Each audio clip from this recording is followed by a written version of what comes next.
Good evening, everybody, and welcome to another edition of Inside the Pigskin. My name is Scott Morgenroth, as the hat reads, the Motor City. Well, before I talk about what's in store for us tonight, I want everybody to know that Inside the Pigskin being broadcast around the world. The audio version of Inside the Pigskin can be heard on iHeartRadio, Apple, Spotify, Google, wherever you get your podcast. Please hit the red subscribe button on YouTube, South Florida Tribune. We're striving for more subscribers. Please also comment, like, and share the broadcast.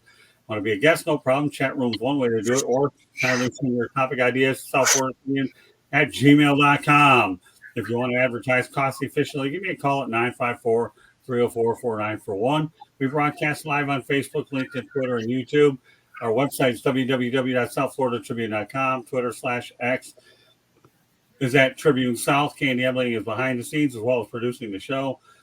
And I also have a book out there called Lessons from the Microphone, Tuning into the Enduring Wisdom of Visionary Leaders, available on Kindle and Amazon. Also, NGBN will launch on Roku, Apple TV, Amazon Fire, and mobile devices. It will be in 85% of the homes in the United States and Canada, and 4.1 billion mobile devices. A little bit about my book. It pretty much centers around old school media versus new school media. So everybody can learn from the book, whether you're in the business, want to learn about the business. If you're not in it, students, you name it. So feel free to reach out to us, and I'm sure Amazon will get it to you in a very timely manner.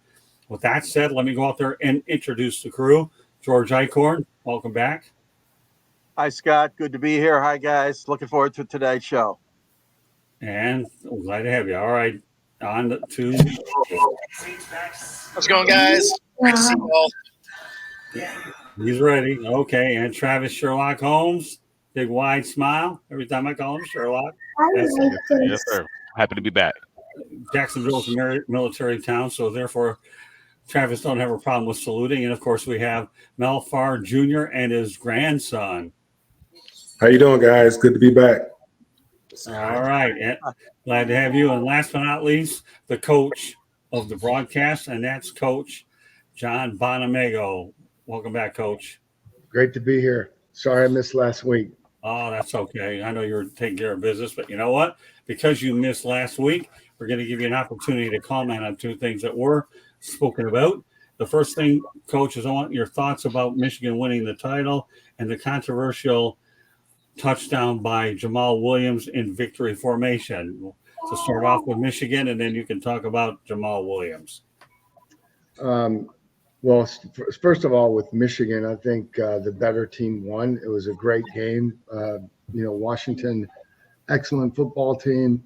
But, that game really was won up front in the trenches. I was really impressed with the way, Michigan's defense started that game, and they were able to continue out through the game. They had a strong performance from them. And, Michigan's offensive line, I thought, was dominant against that defense and being able to run the football when they needed to and close that game out. And, it's a great win for a program very steeped and rich in tradition, Michigan. And it's also a big win for the Big Ten. In terms of the touchdown on the victory formation, and it's unfortunate because there was a disconnect there between, what the coaching staff wanted and then the players on the field. I think it was, I know Arthur Smith was upset, and he had every reason to be, in that situation. I know he didn't have very kind words to say to dennisallen. It just really was an unfortunate situation of occurrence. Don't like to see those things happen, but it did. I think credit to dennisallen for at least coming clean with it, saying what happened, and it's not much more to comment on it. It's just you have a chance to, the game's over, just take the knee, get the win and get in the locker room. All right, just a couple of footnotes. Since lately jjmccarthy has declared for the NFL draft, blakecorum will follow him, and of course you have Jim Harbaugh, who had his first interview with the Los Angeles Chargers. So just a couple little updates there. And I think the Jamaalwilliams, it was only his first touchdown of the year. And when you talk about the upgrade the Lions made with Jamaalwilliams and David Montgomery, it's worth saying the Lions made out like an old team resided in Tampa. They made out like bandits. And I'm referring to the Tampa Bay Bandits. Okay. With that said, okay, let's talk about the Dallas Cowboys and Philadelphia Eagles meltdowns. I've said on this show as well as other ones, I thought the Green Bay Packers were on house money. Indeed, they were. And then they walked out of Jerry's house with a win. All right, we'll start where we left off. Coach Bono, what are your thoughts about both the Cowboys and the Philadelphia Eagles? Well, I think, the Eagles, I think we all could probably see that coming just the way, the season ended. I wasn't surprised by that one at all. The Green Bay, the Green Bay Dallas game, I think was very surprising to me. I didn't anticipate that type of a game at all. Kudos to the Packers, their preparation. I thought their defense came to play. I mean, that's been an area that's kind of been a lightning rod for criticism this year, but they, Joe Barry had that group ready to roll, and they did an excellent job. I mean, Dallas really couldn't do anything. And then, the offensive game plan and the performance of, the offense in Green Bay was absolutely brilliant. They made a defense that was, very strong all year long, really look like a subpar unit. And, it was, kind of an odd week in terms of what we're used to in the wild card round. We're used to competitive games, and, really there was only one of those games that was competitive. So it was surprising in some regards, I guess. And then the other, in other ways, it wasn't as quite as surprising. So it was still fun to watch. Okay, we'll turn it over to George Eichhorn. Well, I was surprised. Yeah, definitely. I did not think that Green Bay was going to be able to go into Dallas and do what they did. Obviously, it was an embarrassment to Jerry Jones, Dak Prescott, and the whole Cowboys team.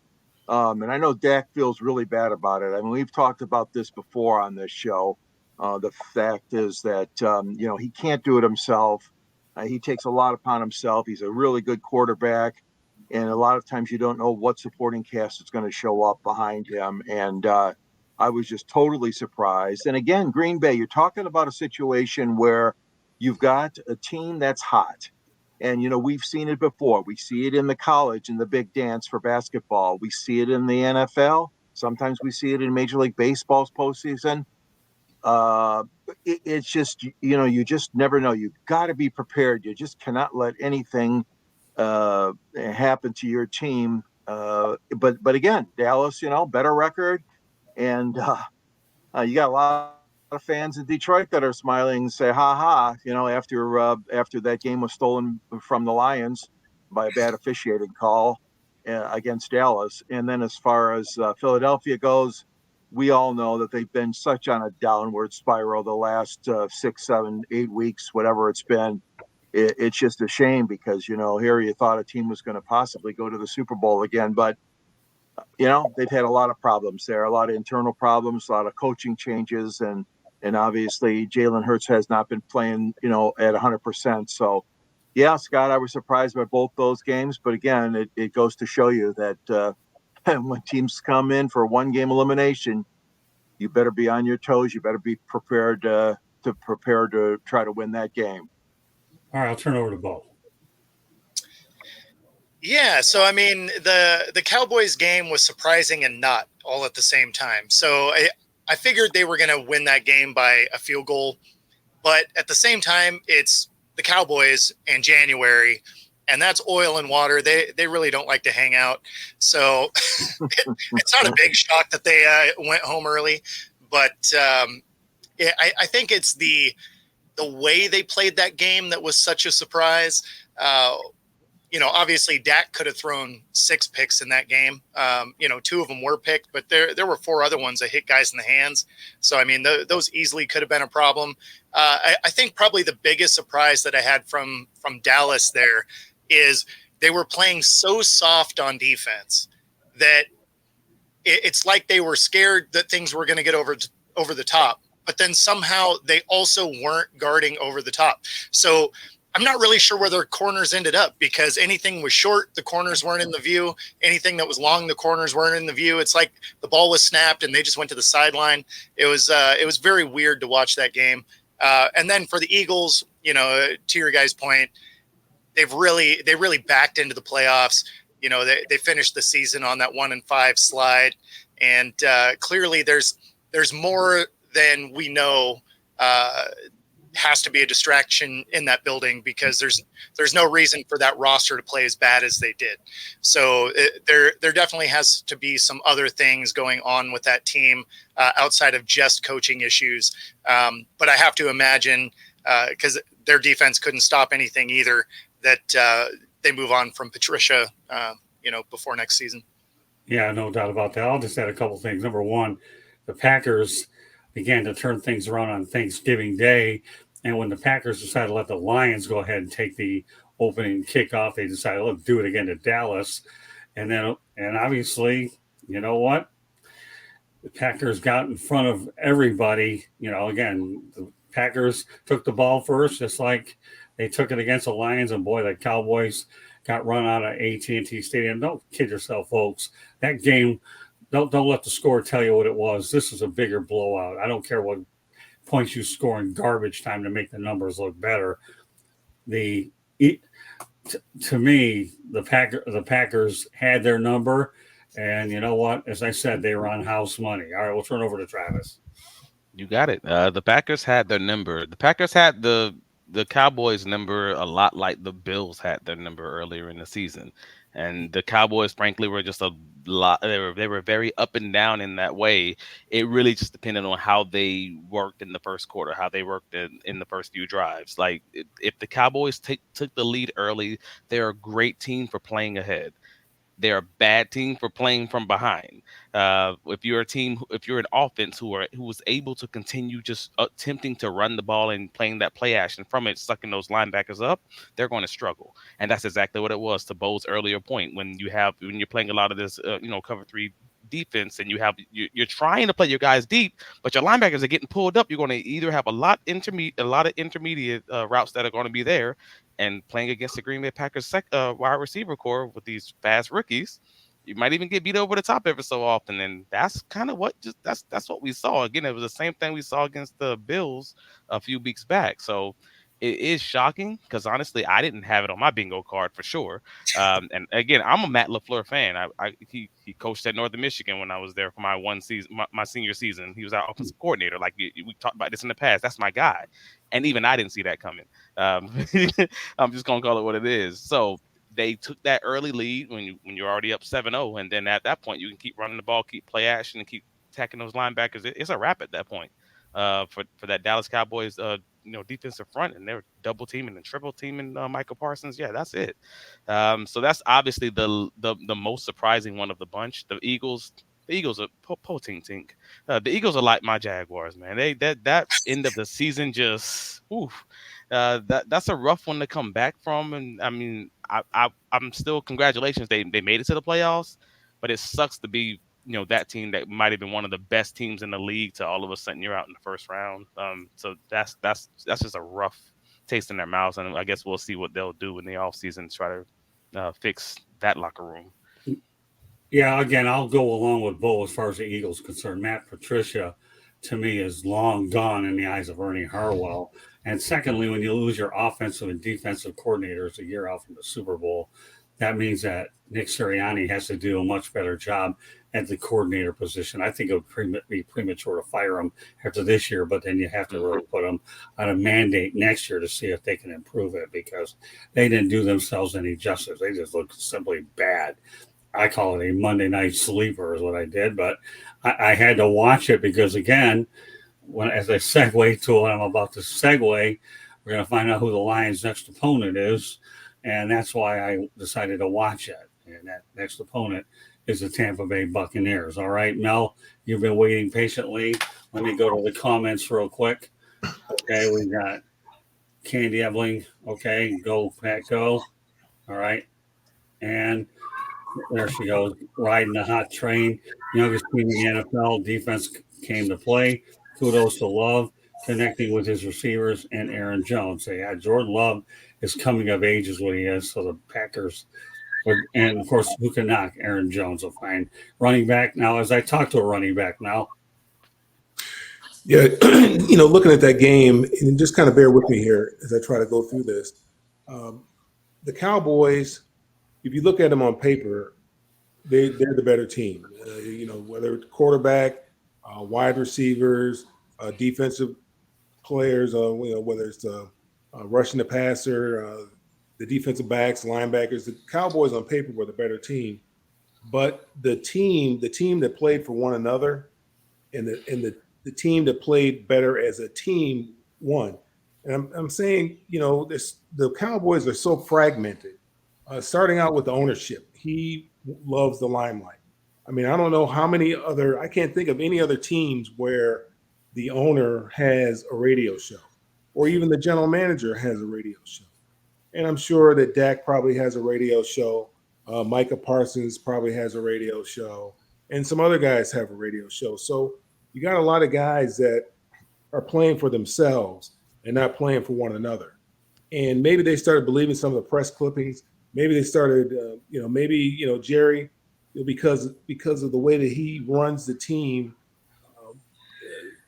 he started believing some of the press clippings, and that kind of filtered its way down through the locker room. That's the team just thought that they could just put on the jerseys and show up and expect to win. And wins, as Coach Bono can tell you, wins are hard to come by in the NFL. It's very, very difficult to win football games in the NFL. And you look at Philadelphia, you can see that coming. I mean, they played some, the teams that they played, the teams that they won, they got that big, I think they started out 10-1. I don't think any of those teams had a winning record. And, when you lose, and we can go back to Atlanta when they went to the Super Bowl, and then the next year they struggled. When you lose an offensive coordinator and you lose a defensive coordinator, that's a big deal. People don't realize how big of a deal that is. And that's why you have to respect even more the job that Coach Belichick has done, because, people have cannibalized his coaching staff. During their heyday, their offensive coordinators were going someplace, or the defensive coordinators. Charlie White's got a job at Notre Dame, on and so forth. Romeo Cornell. I think he got the Cleveland job. I mean, you can just go on and on and on with the coordinators that he had there that ended up getting jobs somewhere else, and yet that train kept running. Same thing with Coach Saban. I mean, they're always stealing people, his folks. It could be position coaches, it could be coordinators. How many different coordinators has he won a national championship with? Right. So people don't understand. So that just tells you the true greatness of Coach Saban and even Coach Belichick, even though I attribute a lot of that to Tom Brady. But Coach Saban in particular, and being able to choose and pick and choose the correct person to take over in that position. Philadelphia, for whatever reason, I like the guy, the offensive coordinator, but I think there was a lot more going on there than what meets the eye. They seem to be fragmented from the beginning. Guys wanting to get the ball more. They just weren't playing as a team. They were looking more for individual stats. I think A.J. Brown was more concerned with his stats than he was concerned with winning. They got away from running the football. Jalen, I think, is hurt. He didn't run the football nearly as much this year as he did last year. And that was a big part of what they did last year, him running the football. So, every year something is different. When you're talking about Philadelphia, but you can see that happening because they've been playing very, very poorly down the stretch. I mean, they limped into the playoffs without question. I mean, they were playing very bad football on the defensive side of the ball and the offensive side of the ball. And I think the coach panicked and named Patricia the coordinator, and that didn't help whatsoever. I mean, you look at Dan Quinn, he's been on the hot list as far as head coaches. If he was on my list, he's not on my list anymore, because it wasn't necessarily the offense that was the problem, it was the defense. They couldn't stop anybody. They couldn't tackle anybody. It didn't seem like he had an answer for whatever LaFleur was doing. And, they let that little young quarterback just, have an outstanding day. I mean, had, probably one of the best days of his career in the wild card round. So Dan Quinn was on my list. He's no longer on my list. Yeah, Jalen Hurts was just a shell of himself. It's too bad. Of course, Dan Quinn, obviously, because of what happened against the Green Bay Packers, certainly I thought he would be headed to Seattle. Who knows? Maybe he'll still get the interview. But we'll talk about coaching another day. But Danquinn, you're right, Mel. He did not do anything to help his case out. I would safe to say with the amount of routes or double-digit losses that the Lions and the Rams unquestionably was the best game of the weekend. So with that said, I'll turn over to Coach Bono. You agree? Got to unmute yourself, Coach. That's all right. That would help. Sorry about that. I'm trying to spare everybody the background noise that's in my house, but it was the best game because it was the game, right? It was a true what you expect from playoff football. Two good teams squaring off, hostile environment. The Rams, played well. Stafford had a good game, and it was it came right down to the wire. That one could have easily gone either way. It was entertaining, and you get the storyline with Detroit winning their first playoff game, and however long it was. It was, that was hands down, in my opinion, the game of the weekend. Yeah, Matthew Stafford, Jared Goff storyline, Dan Campbell, proud of his man, Jared Goff. I mean, even though it's a Hollywood type of story, it landed in Motown, so it worked out well in the home of music. All right, Bo, go ahead. Yeah, I mean, it was definitely the best game of the weekend because the rest of them weren't games. I mean, they were all beatdowns for the most part. But it was cool. It was awesome to see Detroit, get that home win in the playoffs. It's been so long, so you feel good for that fan base, and you got to kind of feel good for Goff too. He got to overcome the team that traded off him. So you got to fulfill all the storylines that you thought could have been fulfilled there. So yeah, it was a great game. It was competitive the whole way through, and then the storylines added to it. So yeah, easily the best game of the weekend. Yeah, and I think the word that a lot of people will reference to when you talk about Jared Goff is vindication is really what it is. For sure. And when you think about vindication, he's one of those, and he loves Detroit and they love him. So, now he's going to find himself in their history books for a lot of the right reasons. Now he's the footnote about who's the latest Lions quarterback to win a playoff game. And guess what? He has a chance to win too. So with that said, I'll turn over to George.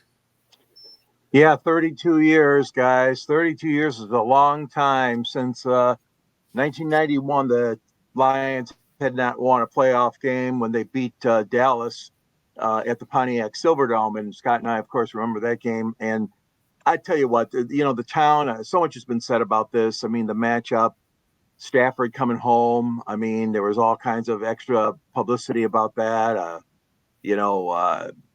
McVay and Stafford and Josh Reynolds. What a game Josh Reynolds played. Oh, my God. I mean, and the crowd was just unbelievable. It was just the best crowd Dan Campbell said that he's ever seen. Things are clicking right now. And I mean, he's so calm, he's so collected.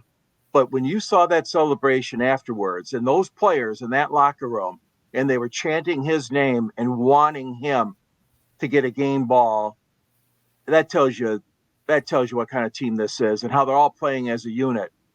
Just like Mel talked about earlier, when you're not playing as a unit, when you're playing for yourselves, like the Cowboys, obviously, and teams like that, it makes so much difference, to be on the same page and the intensity and the passion that he brings to that team is unbelievable. And Jared, yeah, you're right. I mean, try to get a monkey off his back the way he was treated in LA. It was the best game of the weekend, no question about it. And a close game and just a tremendous win for Detroit. Well, the irony is this. You were at that game. I was at the Rose Bowl. Michigan lost to Washington. And here, Bo, this is good for you. That was the year Washington won the national championship. I actually bought tickets to the game and took the Rose Bowl parade and the Rose Bowl game one day. It was a long day. So, as I appreciate it. What's that? I said that was a while ago for sure. Yeah.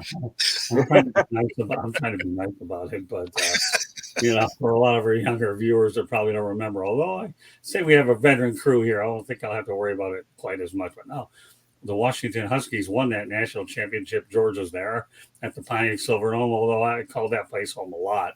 And now George gets Fordfield. I know it's a beautiful school. They've been there a few times. So with that said, Travis, okay, Lions and the Rams. Yeah, this one, it's the only good game of the weekend, and it really was a really good game from all the storylines that everyone else already kind of mentioned. The two quarterbacks going back to their old, like playing against their old teams.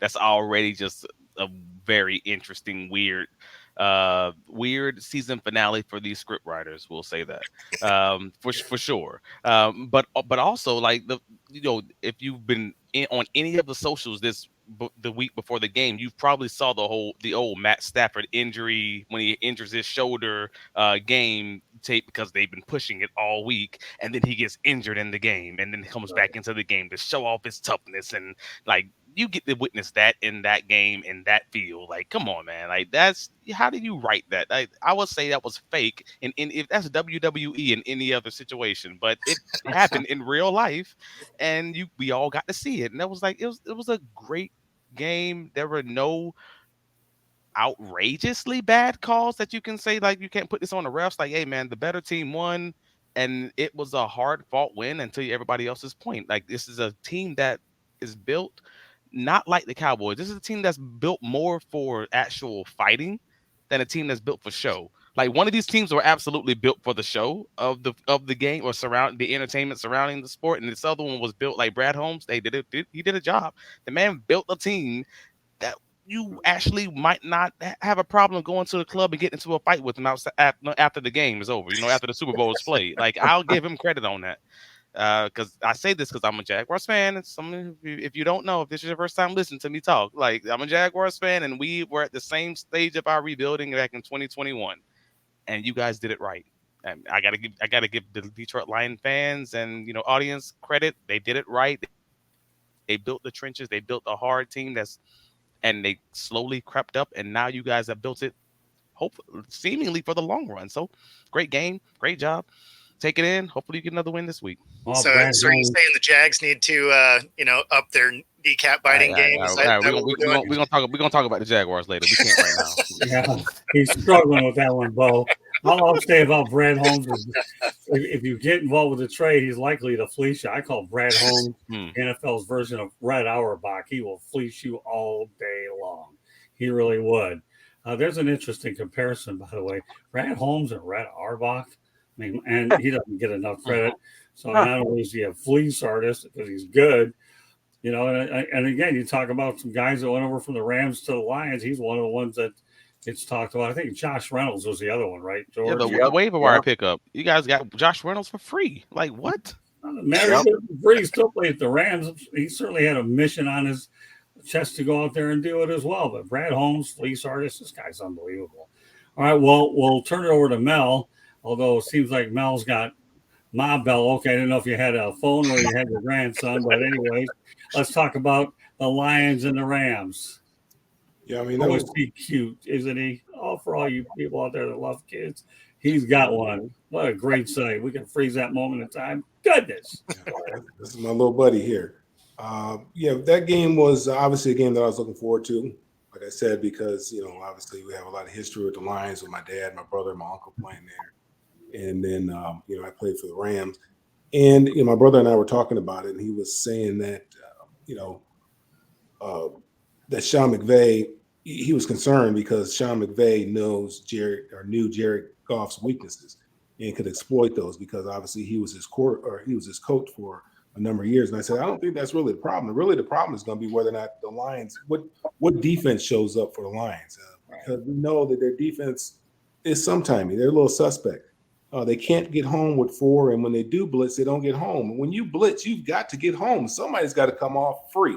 Somebody's got to come off scot-free and get home. And it's like guys running into magnets. Every time I see them blitz, I mean, everybody just run right into a man.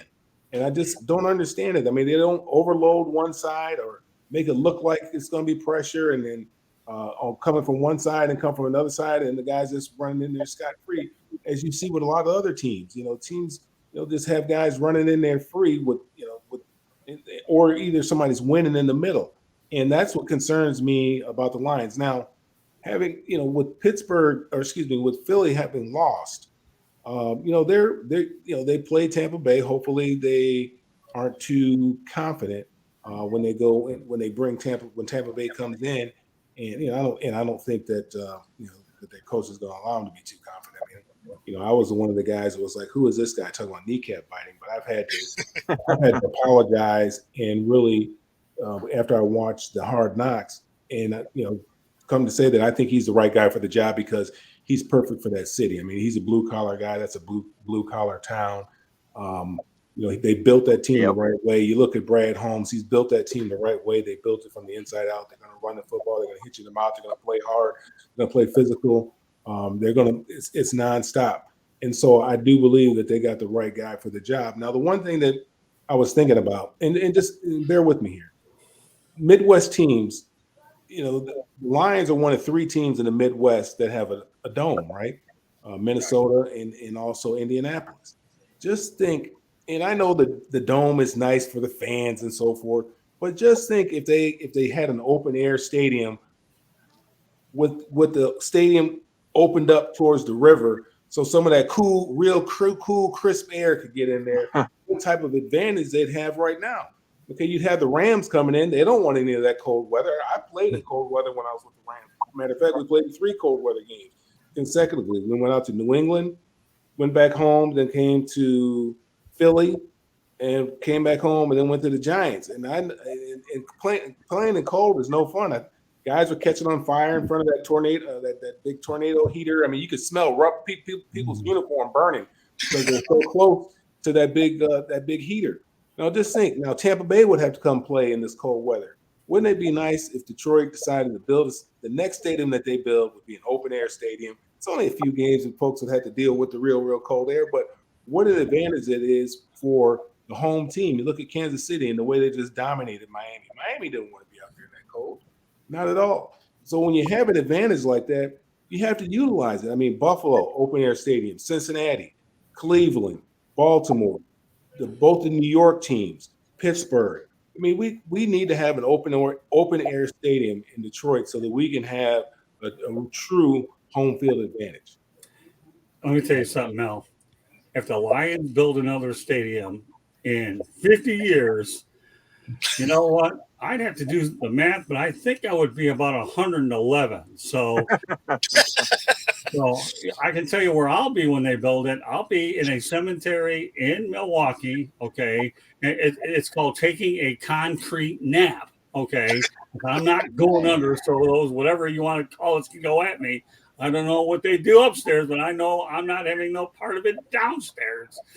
So, Scott, where's your confidence, man? Where's your confidence? You won't be here at 111. Come on. I'm trying to go to 150, man. I'm trying to get 150. Huh?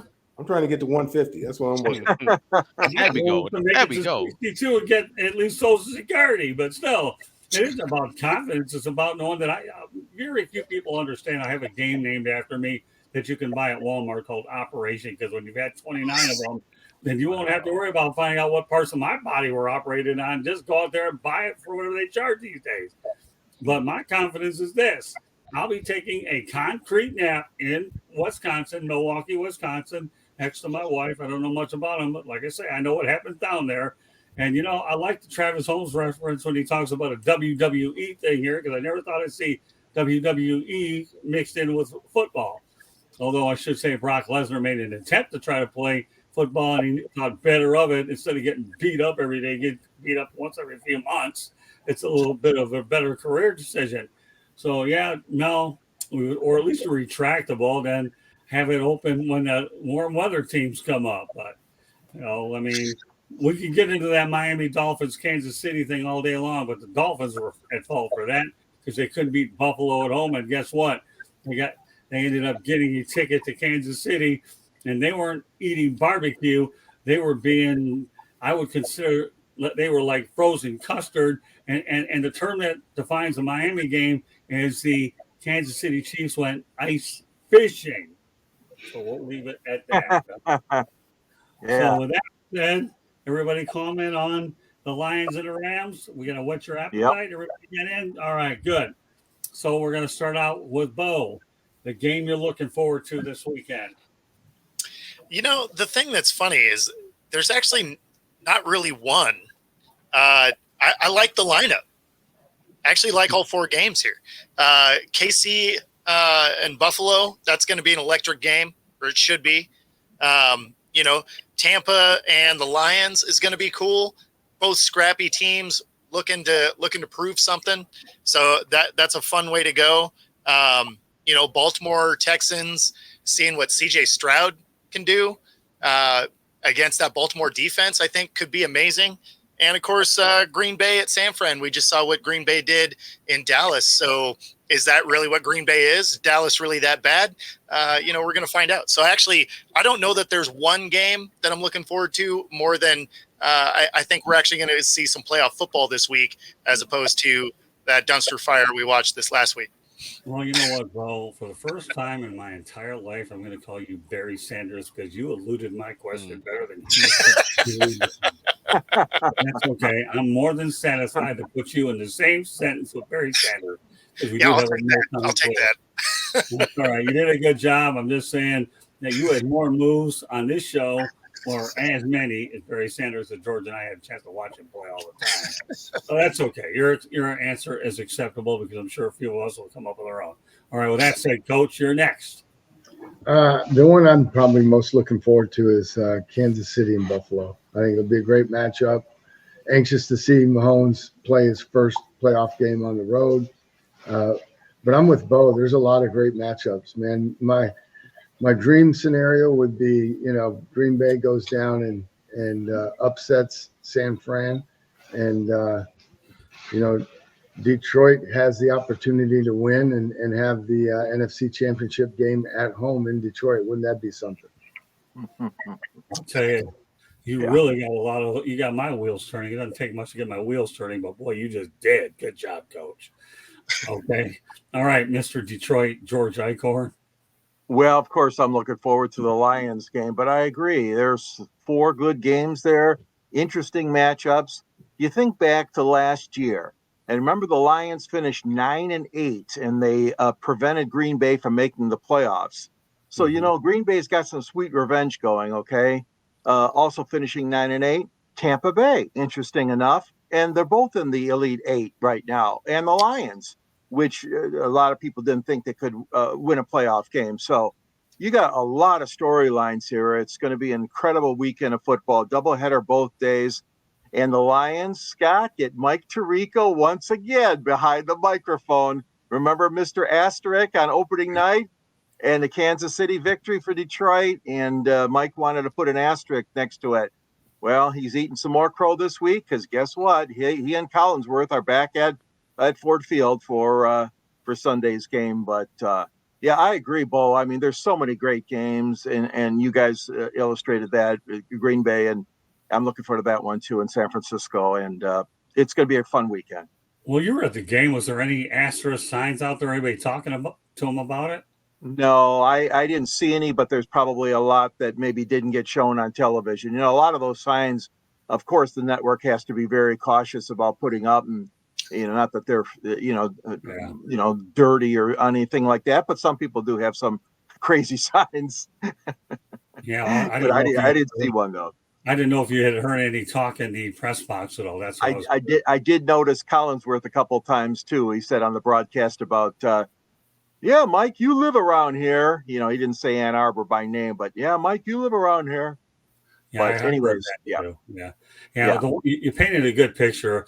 The Lions beat the Packers on NBC a year ago and caught the National Football League's attention. Green Bay decided to make the Lions turn them into a broiled turkey is what they did by ending up winning that game. So now you have a possible third act. This reminds me of one of those trilogies, is that what they call them? Where you have Ali Frazier. Well, you may have a third one if Green Bay does. Well, I don't think it's impossible to see what they did to Dallas.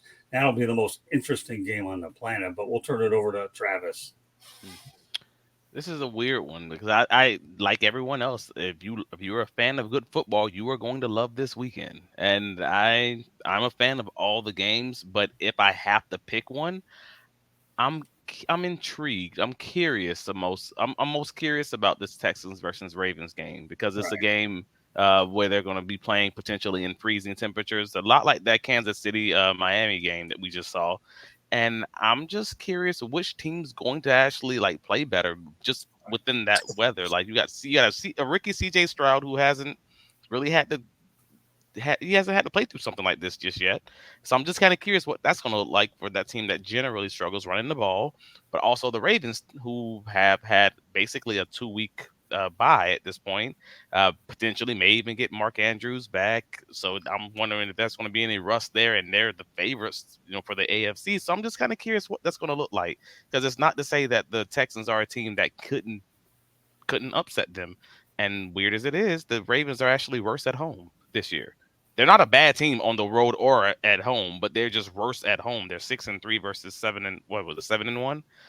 Basically, they only have one loss versus 3 losses, and I'm just like, this is just curious for you bettors, any gamblers out there. That's just one for me that's going to be like, all right, the low scoring all day, but how did that work out? So yeah, Texans Ravens is definitely my pick. Okay, we'll turn over to Mel. Well, I can answer that question for you. I mean, this time of the year, especially in those type of weather games, you have to be able to run the football. If you can't run the football effectively, it's going to be very, very difficult for you. And that's the situation that Miami found themselves in. We know that the Texans don't run the football that well, even though their offense is an offshoot of that Kyle Shanahan offense. But for whatever reason, they have not been able, to get that running game going. We know what Baltimore does. They're built for this. This is what they do. This is what they want. And then, get that, you sprinkle in a little play action. And next thing you know, you're down by a few scores. And then, those guys get an opportunity to pin the ears back and go after the quarterback in this weather. So I can kind of give you a preview of that game. But I'm looking forward to all the games because, this is the best and worst time of the year. It's the best time of the year because you get some great football. Worst time of the year because it's 1 week less of football, and this football season's getting ready to come to a close. And the Lions really have a path, in which they can get to the dance. I mean, you just have to, take it one game at a time and, play the opponent that's in front of you and, don't get too far ahead of yourself as long as they're able to continue to, if the Lions are able to keep it close, they have an opportunity. If Jared has to drop back 60 times like Dak did, you're in trouble. Okay, you're going to be in trouble if he has to do that. If he has to drop back 30 times, you're going to be in trouble. If you can get him to drop back somewhere between 20, 25 times, that means you're in the ball game. That means you're going. Everything is going according to your game plan, and you just want to be there late. You want to have a chance to win late, and you'll have a chance to win it. If they can do that, they can take it all the way. Obviously, once they get past the Bucks, San Francisco's a whole other animal there. And I think that's the team that's probably going to win that game, is San Francisco, because they have been playing very, very well. But I'm looking forward to all the games. Yeah, well, I am too. I'm going to say the Lions and the Bucks for this reason. The Lions obviously beat the number 1 pick in the draft on Sunday in Matthew Stafford, don't they know? And now against Baker Mayfield, another number 1 pick in the draft. This tells a lot of scouts and draft experts that the number 1 picks in the draft can work out if you get the right one. And, I have a personal interest in it because many years ago when I lived in Tampa, we all know that the Lions had more fans at Tampa Stadium than the Buccaneers at the Sombrero. So it's an interesting old divisional matchup. But again, who would have thought the Lions and the Buccaneers would be playing this deep into the playoffs, knowing that the Buccaneers, had Tom Brady, and yet Mayfield was 9-8 and Tom was 8-9 in the Lions. Well, I think a lot of people expected them to do well, and obviously they have. And Dan Campbell leading his team to a 12-5 record with this mindset that he don't have to break kneecaps. It seems like a lot of their players are injuring ACLs with some of those hits that they're laying on them. So, and like Andy Ebling said, the Tampa used to be in the same division as the Lions. Yeah, I remember that. I used to like it a lot because I'd come down to Tampa, hang out with my old buddies at the Tampa Tribune, see my old boss, Tom McEwen, and I'm a proud USF Bull. So, it'll be, I guess what makes the Kansas City game more interesting is Patrick Mahomes going to have to play on the road for a change instead of at home. And we all know that Buffalo's an interesting place. The Ravens to me are certainly the favorite, but again, don't underestimate CJ Stroud, this guy. And the Packers are on house money. I don't care what anybody says. So they can enjoy the experience. They're only going to get better. So I'm going to lean toward the Lions and the Buccaneers for a lot of different reasons. All right. So with I'm sorry, you just said something. Can I change my answer to that KC Buffalo game? I forgot about that. That's the free WWE matchup. Goodness, Bills Exactly. Mafia in the playoffs. Oh man, how did I miss that? well, that's okay. We allowed you to correct it. So You're just used to him being at home, right? Travis home instead of Holmes. Oh, that was sorry, I had to do that. Everybody speak on this one. All right, just making sure. I have one other thing, Scott. I did not realize this, but that was the first Lions win in the wild card round. I did not know they had 9 straight losses. So they're 1-9 in the wild card round. And then in the divisional, the round we're in this weekend, in 5 games, the Lions are 3-2. Just a little bit more trivia. That's all. Why not? We're full of information. Our goal here is to entertain and inform and educate. And George Eichhorn certainly put our mission out there. Good. Any more facts out there? More than happy to have them. Otherwise, we're going to go ahead and let Travis Holmes lead off on this. Okay. What happened to the Jacksonville Jaguars in 2023? A lot of prognosticators thought they were going to get in the playoffs, but they're home. Okay, for the tournament. Well, I mean, how much time you got, buddy? All right. So maybe 10 minutes to go. All right, man. The Jacksonville Jaguars have had some issues that once they became prevalent, like once they became obvious as far as the tape is concerned, every team knew exactly how to attack the Jacksonville Jaguars. And what basically occurred was there was the game against the Buffalo Bills, and then that followed up by the game against the San Francisco 49ers. Both of those games basically showed the Jacksonville Jaguars have some serious issues on the inside of their interior of their offensive line. And as soon as teams started realizing that, you have a lot of teams that started doing double A gap blitzes. They were just struggling to stop those blitzes up the middle, struggling to stop any team that had a dominant nose tackle. And once you have a quarterback who literally has no pocket to step up into, your play action's done. Your play action from under center is done. Your run game is inside is pretty much done. Like it just changes everything. It changes your offense. And then the injury started after that to their receiver core. You're losing Christian Kirk for the last 5 games of the season, losing Zay Jones for 8 games in the season. There's 2 of their top 3 wide receivers. Just all of it. So some of this is just bad creation of a roster. Like I gave Detroit Lions the credit earlier when I said, hey, you guys are at the same levels of your rebuild in 2021 and you built from the trenches out, and the Jaguars built from the skill positions in, and it didn't work because that interior O-line is just not good, and the interior D-line has some of those same issues. So all that to say is, man, that's a sucky way to find out that you have some big issues going on, and and you have a whole offseason to try to figure that out. But also, FYI, the Jaguars sent out a survey to the fans asking them how their experience was in the playoffs at the field by mistake today. So that was also very embarrassing. That is amazing. We're Dan Edwards and we need him. That's all I can say. Dan's a really close friend of mine, and Friend of mine too. He's the best. Love Dan Edwards. oh, Dan Edwards is unbelievable. It really is. Well, with that said, okay, Coach Bono, why don't you go ahead and comment on that? Also, George Eichhorn talks about Sunday. Yeah, I'm glad you brought this up.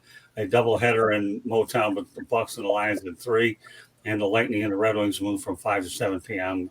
Good thing that the stadiums are pretty close by, and any outlet that wants to go ahead and bring that up, the writers, they can do 2 for the price of about half a mile. All right, go ahead, Coach.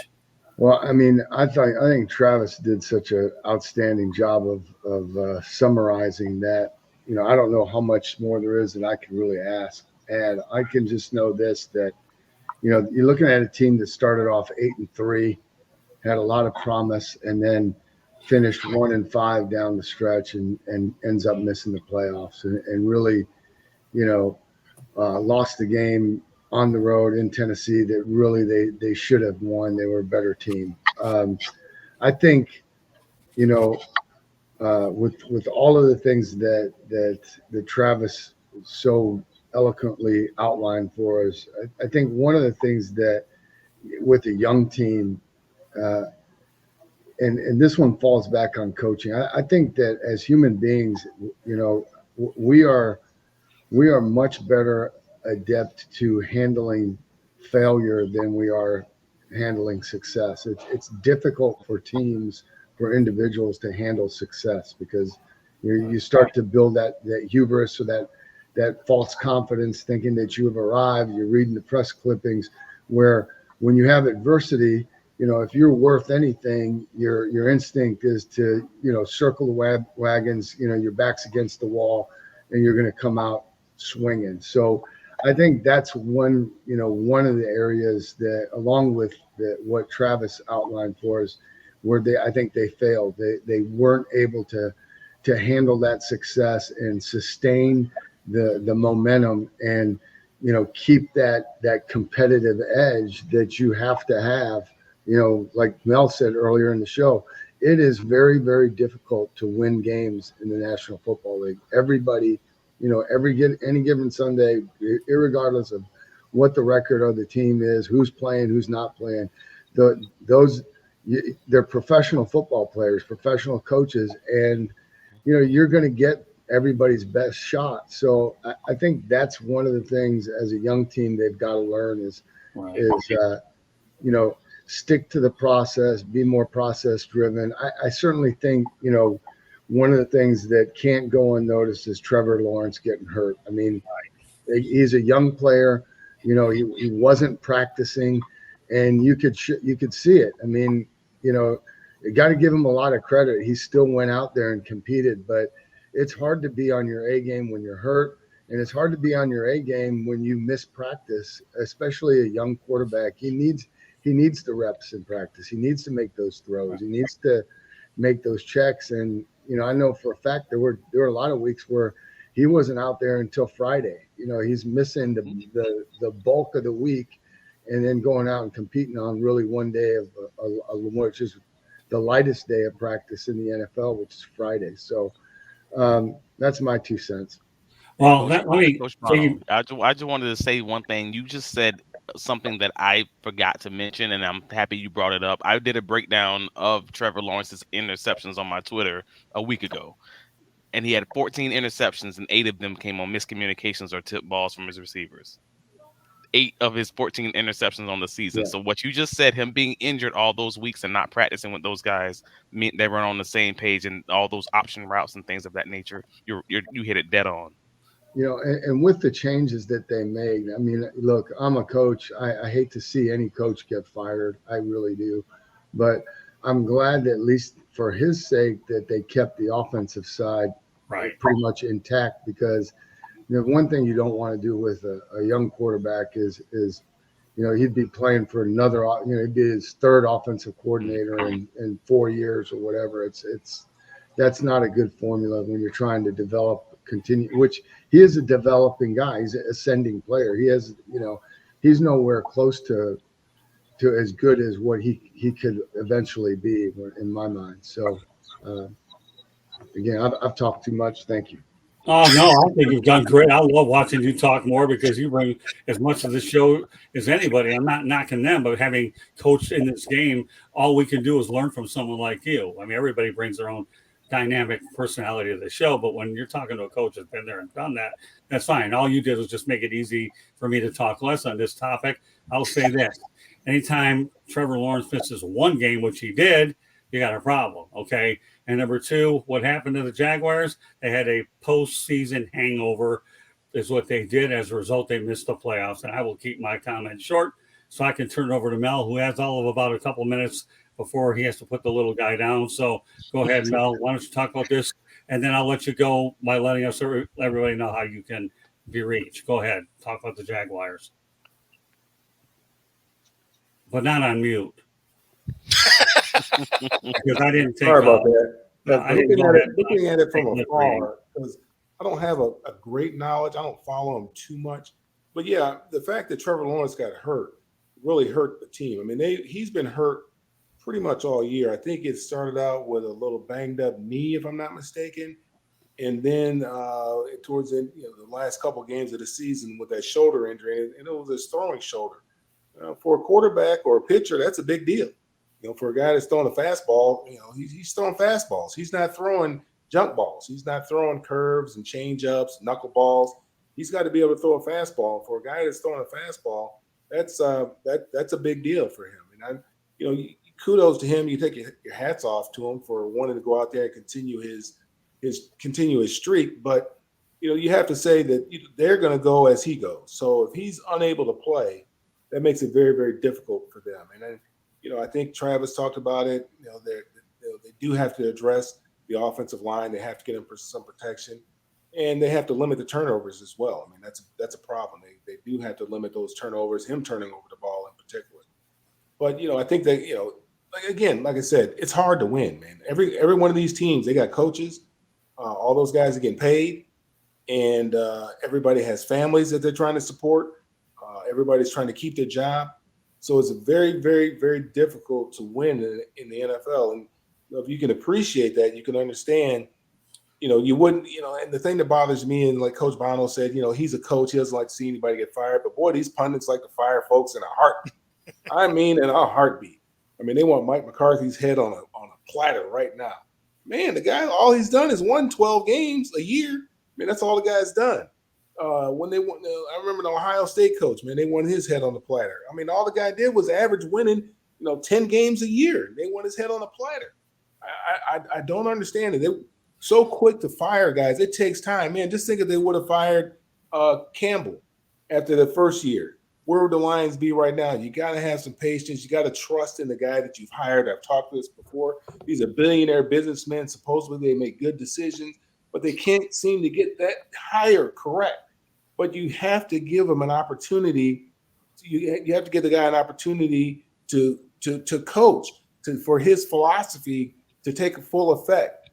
You just can't. You don't win by starting all over again, because who's the next whiz kid? Who knows who the next whiz kid is? Everybody's looking for the next Sean McVay, the next LaFleur. They're looking for the next, the next hot kid.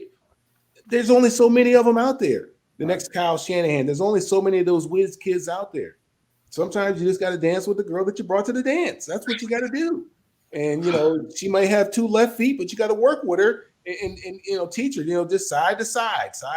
Just teach her to, right foot, left foot, right foot, left foot. And eventually, she'll get the hang of it. And next thing you know, you guys will start looking good together. All right. The only thing I'll add to this whole thing is this, and I'll talk what Coach Bono said. Thankfully, they kept the offensive guys, but I know that Doug Peterson obviously is cleaning house on the defensive side. So now, why don't you let everybody know how to get a hold of you? I know you have to be out around 9:30, so why don't you do that? Everybody talk about this subject. George, did you get a chance to talk about the Jaguars yet? No. The only part I wanted to add, Scott, and you take a look at the rushing game, and it went right down the toilet. Okay, so those losses, that second half of the season, you cannot win ball games with 59 yards against Frisco, 81 against Houston, 71 against Cincinnati, the Browns, 58. Just go down the line. This is what Brad Holmes and Campbell did in Detroit. They built that running game, and you got to do that if you want to be successful. You can't put it all on Trevor Lawrence. And for me, that just stands out that the rushing game was just not up to par for Jacksonville that second half. Very good. Okay, Mel, why don't you let everybody know how they can get a hold of you? You can get a hold of me on all social media at Mel Farr Jr. That's Twitter or X, Facebook, LinkedIn, Instagram, Threads. Catch me there. And then you can follow what we have going on for the youth at melfar.org. And then we got something going on that's going to be going on around the draft that I'm going to let you guys know about as we get a little bit closer to the draft that we're going to be doing up there in Detroit to celebrate my dad. So appreciate it, and look forward to seeing you guys again next week. Thanks a lot. Yeah, see you next Tuesday. Have a great week, Mel. Thank you very much. Appreciate you being on. All right. With that said, there are 5, and really we've pretty much covered all the ground that we're going to cover. We're going to do away with parting shots. So with that said, Coach Bono, why don't you let everybody know how they can get a hold of you? You can find me right here or on LinkedIn. My wife's got Facebook. She's at paulettebonamigo.com or whatever. I'll have it next time. But Okay. Love you guys. Thank you. Well, we love you. So, Coach, I want to make sure that we're clear on this. So you said you're free to be on the Pundits Pundit this Thursday. Is that correct? Yes, I should be. I anticipate no issues there. Beautiful. Because we have a great topic. We want to let everybody know Pundits Pundit that Coach John Bonamego is going to be talking some very good stuff. So all I can tell you is Jacob Christner and Zenzel Snipes. We got a winner here coming on Thursday. All right. With that said, Bo, let everybody know how they can get a hold of you. Yeah, so you can find me here every Tuesday night, and of course my channel at Football-Talk and Roku TV 5 days a week. And Bo does a great job helping us on Twitter X, at least looking at a lot of the stories. I bombard him, but he knows whatever I send him can help him with his broadcast anyways. All right, George, go ahead. Yep, you can see me at the Motor City Tribune. So I write for the South Florida Tribune, but underneath that is the Motor City Tribune. My sports columns appear. At the end of my column is always a link if you'd like to pick up a copy of my book, a Detroit Sports Broadcasting History book. It's available at Amazon. And you can reach me at LinkedIn and Yahoo and Twitter at SanGSports99. And you can follow me on Pundits Pundit and Inside the Pigskin, 108 Stitches, Sports Exchange, wherever Scott needs me. Happy to be on with all of you. And baseball will be coming back real soon, so be ready for announcements. And last but not least, Travis Sherlock Holmes. All right. And you can find me on all the socials, Travis D. Holmes. You can find my writings covering the Jacksonville Jaguars at bigcatcountry.com. You can find me here every week, wherever you get your podcasts, Inside the Pigskin at 8:30 p.m. on Tuesdays. And you can find me on my Jacksonville Jaguars podcast with my co-host Kyle Nash, student of the game. And that is on Fridays at 11:30 a.m. That's the Duval Dive, a Jacksonville Jaguars podcast. As always, gentlemen, thank you for having me. Oh, we enjoy having you, Travis. You've come a long way since you've been on here. All right, for the last time, in case you're just joining us, just to let you know, Inside the Pigskin is being broadcast around the world. The audio version of Inside the Pigskin can be heard on iHeartRadio, Apple, Spotify, Google, wherever you get your podcasts. Please hit the red subscribe button on YouTube, South Florida Tribune. We're striving for more subscribers. Please also comment, like, and share the broadcast. Want to be a guest? No problem. Participate in the chat room. That's one way to do it. Or you can send your topic ideas to South Florida Tribune at gmail.com. Want to advertise cost efficiently? Give me a call at 954-304-4941. We broadcast live on Facebook, LinkedIn, Twitter, and YouTube. Our website is www.southfloridatribune.com. Twitter/X, is where you can find us at Tribune South. Candy Ebling is behind the scenes, and she's producing the show as well. My book, Lessons from the Microphone, Tuning into the Enduring Wisdom of Visionary Leaders, which basically talks about old school media versus new school media, is available on Kindle and Amazon. Also, one other note, NGBN TV will launch on Roku, Apple TV, Amazon Fire, and mobile devices. It will be in 85% of the homes in the United States and Canada and 4.1 billion mobile devices. I can't count that high. I don't think anybody can, but we're going to see some numbers from a lot of different places. So great job by my crew tonight. On behalf of Mel Farr Jr., Coach John Bonamego, Bo Crouch, Travis Holmes, and George Eichhorn, my name is Scott Morgan, Roth, the Motor City Madmouth. Thank you for joining us on this edition of Inside the Pigskin. We will see you next Tuesday as we get ready for more playoff action. We start with 8, and we will be down to 4 by the time we go on air next Tuesday night. Good night, everybody.